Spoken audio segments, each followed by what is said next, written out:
mantan istri membawa tabungan emas, uang tunai dan semua surat berharga sertifikat dengan alasan bahwa itu adalah harta gunung kini.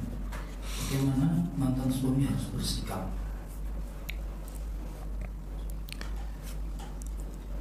Kalau masih sayang ya mbok rujuk aja ya. Itu solusi paten itu. Kalau masih cinta ya sudah diajak rujuk saja, nanti kan semuanya kembali lagi ya, sertifikatnya macam-macamnya kembali lagi. Ya, para ikhwan, para akhwat sekalian rahimani wa rahimakumullah. Jadi untuk memahami masalah ini perlu diketahui bahwasanya harta dalam rumah tangga, ya, harta suami dan harta istri itu milik masing-masing. Harta suami yang milik suami, harta istri yang milik istri. Jadi bukan berarti ketika sudah nikah kemudian hartanya jadi milik bersama. Ini keliru ya. Di antara dalilnya Allah Ta'ala katakan wa atun nisaa sadaqatihinna nihlah. Berikanlah kepada istri-istri kalian sedekah mereka sebagai nihlah, sebagai mahar. Jadi dalam pernikahan ada mahar ya, ada yang maharnya seperangkat alat sholat, ada yang maharnya emas 3 gram, 5 gram. Nah, mahar ini adalah harta istri. Ulama sepakat mahar itu harta istri. Kalau andaikan setelah nikah harta itu menjadi milik bersama, maka mahar nggak ada artinya. Apa artinya kok suami ngasih ke istri mahar? Lawang nanti juga jadi milik bersama. Ini nggak benar. Ada syariat mahar dari laki-laki ke perempuan karena nanti jadi milik perempuan setelah nikah, milik istri, bukan milik bersama. Ini dalil yang pertama. Kemudian dalil yang kedua, Allah Ta'ala katakan walahunna rubu'u mimma taraktum in lam yakun lakum walad. Bagi para istri mereka mendapatkan 1/4 dari warisan suaminya kalau suaminya meninggal, kalau mereka nggak punya anak. Fa in kana lakum waladun falahunna thumunu mimma taraktum. Kalau mereka punya anak, maka istri hanya dapat 1/8. Ini tentang jatah waris bagi istri. Ya, jadi istri dapat 1/4 atau 1/8. Kalau nggak punya anak 1/4, kalau punya anak 1/8.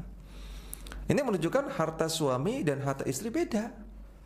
Ya, makanya jatahnya cuma 1/4 atau 1/8, bukan 100%. Kalau harta suami dan harta istri sama, harusnya ketika suami meninggal, maka istri dapat 100% harta suami. Nyata tidak, hanya 1/4 atau 1/8. Menunjukkan harta suami, harta istri harus dipisah. Hanya suami wajib ngasih nafkah, itu aja bedanya, ya. Jadi ada bagian harta istri di harta suami sedikit, yaitu nafkah itu. Yang mana nafkah itu kan sandang, pangan, papan, ya, pakaian pokok, makanan pokok dan tempat tinggal. Udah itu aja yang berhak untuk diambil oleh istri. Sisanya harta suami. Ya, nggak boleh dikuasai semuanya. Nah, maka mulai sekarang ya, yang belum sadar, coba dipisah. Ya, di rumah dilihat aset-aset yang ada di rumah, mana yang punya istri, mana punya suami, harus diperjelas. Tanah ini milik siapa? Ya, kalau tanahnya ini warisan dari orang tua suami, ya milik suami, bukan milik bersama. Ya, bangunan ini tembok semua, plester, cat, milik siapa? Dulu waktu bangun uang siapa? Ya. Harus dipisah. Punya motor siapa? Ini waktu beli gimana, pakai uang siapa? Dan bisa jadi juga ada harta bersama. Misalnya ketika beli motor patungan, motor harga 20 juta, uang suami 10 juta, uang istri 10 juta, maka motor ini milik bersama. Ya, sahamnya 50% milik suami, 50% milik istri. Kalau mau dijual harus izin dua-duanya, karena ini harta milik bersama. Nah, kalau sudah punya konsep yang benar seperti ini, harta suami milik suami, harta istri milik istri, dan juga harta yang dibeli bersama ya milik bersama, nanti tidak ada ceritanya namanya harta gono gini, nggak ada itu, karena sudah jelas semua. Ya, harta gono gini itu ada, konflik harta gono gini ada karena nggak jelas. Ini harta siapanya nggak jelas, maka harus diperjelas.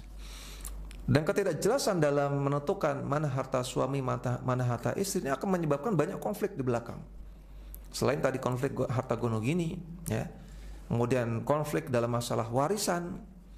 Ketika suami istri ini misalnya salah satu meninggal, kan ahli waris nggak hanya istri, nggak hanya suami, anak ahli waris, ya, saudara bisa juga ahli waris, orang tua ahli waris, banyak.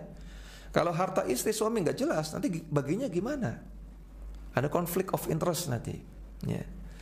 Kemudian juga akan terjadi konflik kalau nikah lagi.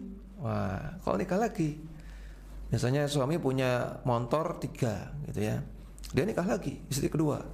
Salah satu motornya dikasih ke istri yang kedua.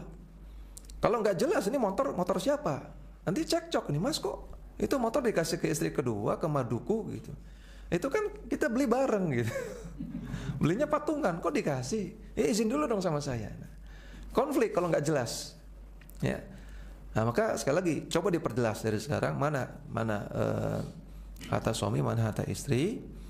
Ya boleh kalau misalnya suaminya menghibahkan. Ya. Sebetulnya semua yang dibeli harta suami gitu ya. Rumah, tanah, dipan gitu ya. Kemudian panci, kuali, macam semua harta suami. Kemudian dia hibahkan untuk istrinya. Wahai istriku, ini buat kamu semua. Nah, jadi itu menjadi milik istri gitu ya. Atau dia beli mobil, beli kendaraan, mobil roda 4, dia katakan istriku, ini mobil buat kamu. Maka seketika itu jadi milik istri. Statusnya walaupun belinya pakai uang suami. Ya, tapi kalau suaminya mengatakan istriku, ini mobil pakai aja. Kalau pakai aja ini belum jadi milik istri ya. Masih milik suami. Tapi kalau dia katakan ini punya kamu, ini buat kamu, sudah. Walaupun STNK-nya masih nama suami, walaupun BPKB-nya masih nama suami. Tapi kalau dia katakan ini buat kamu, nah, maka sudah jadi milik istri. Ya, walaupun dengan lebih baik dengan adanya catatan di notaris atau balik nama supaya lebih jelas lagi. Ya. Jadi ini teman saya. Jadi pertanyaan sejak sebelum mulai ujian. Jadi itu perusahaannya, kemudian rumahnya, harta-harta itu memang diatasnamakan istrinya, di baik itu BPKB, Sopir dan seterusnya itu tadi. Nah itu dan di pertanyaan. Ya. Dalam syariat yang dianggap itu adalah niat.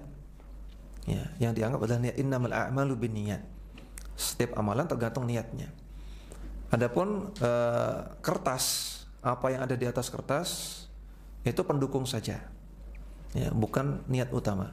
Ya, sebagaimana jenengan, saya yakin ya, jenengan mungkin sebagian besarnya atau sebagian kecilnya STNK motornya bukan nama jenengan. Ya enggak? BPKB-nya bukan nama jenengan, mungkin nama orang lain, ya, pemilik sebelumnya atau mungkin nama orang tua jenengan, ya. Motor saya beli pakai uang saya. Ya, tapi karena untuk memudahkan urusan, nama di BPKB-nya nama mertua saya. Nah, ketika itu saya belum punya KTP Jogja. Tapi untuk memudahkan saya pakai KTP ibu mertua saya. Tapi motor ini milik siapa statusnya? Milik saya lah. Saya beli kok. Akadnya si pemilik yang lama, akadnya sama saya, nggak ada urusan dengan mertua saya. Tapi sekedar untuk memudahkan urusan administrasi, bikin STNK macam-macam BPKB, ya saya pakai nama mertua saya. Maka nama yang ada di BPKB di STNK nggak dianggap, ya. Secara syariat motor milik saya. Karena niatnya ketika akad ini buat saya. Gitu. Nah, maka sekali lagi yang dianggap adalah niat. Ya, adapun yang ada di atas kertas itu hanya pendukung saja. Ada yang berbeda antara di atas kertas dengan niat, maka yang dianggap adalah niat. Nah, untuk kasus tadi, walaupun sertifikat, ya, surat tanah, macam-macam, akta jual beli atas nama istrinya, perlu dilihat akadnya bagaimana. Apakah dulu suaminya ngasih kepada istrinya, menghibahkan, ini buat kamu, gitu. Ataukah sekedar pinjam nama aja, tidak ada akad menghibahkan atau menghadiahkan atau menyerahkan, gitu, tidak ada. Nah, kalau misalnya tidak ada akad hibah, tidak ada akad hadiah, tidak diserahkan kepemilikannya, maka itu tetap milik suaminya. Ya. Dan si istrinya harus bertakwa kepada Allah, jangan sampai dia mengambil harta orang lain dengan cara batil, yang nanti akan dipertanggungjawabkan di akhirat, ya. Surat tanah itu ringan ya, cuma 1 lembar. Ya, tapi kalau tanahnya hektaran, nanti konsekuensinya besar di akhirat. Nabi katakan dalam sebuah hadis yang sahih, barang siapa yang mengambil tanah orang lain, ya, 1 jengkal saja, maka nanti di akhirat akan ditimpakan kepada dia 7 bumi. Satu jengkal tadi dikali 7 bumi. Ini satu jengkal ini ditarik ke dalam sampai inti bumi, dikali 7, ditimpakan kepada dia. Allah musta'an, ya. Tanah satu jengkal aja kalau dikali 5 meter ditimpakan kepada kita kan sakit, ya enggak? Apalagi sampai dalam inti bumi dikali 7 bumi. Ya, apalagi kalau enggak cuma satu jengkal, 1 hektar misalnya, dosanya besar. Ya, jadi walaupun sertifikat tanah ini ringan, tapi kalau ini bukan milik kita, jangan. Ya. Jadi solusinya kalau memang si suami tadi belum pernah menyerahkan, belum pernah menghibahkan, menghadiahkan, maka statusnya milik dia secara syariat. Ya. Kalau secara hukum notaris, hukum positif, hukum perdata itu bisa direkayasa, gampang. Ya. Memang kalau dia ajukan ke pengadilan karena atas nama dia, ya gimana lagi? Hukum di dunia bisa direkayasa, tapi hukum Allah, Allah Maha tahu. Ya. Maka si mantan istri ini harus bertakwa kepada Allah, jangan sampai dia mengambil harta yang bukan miliknya, yang bukan haknya, itu masih milik suaminya.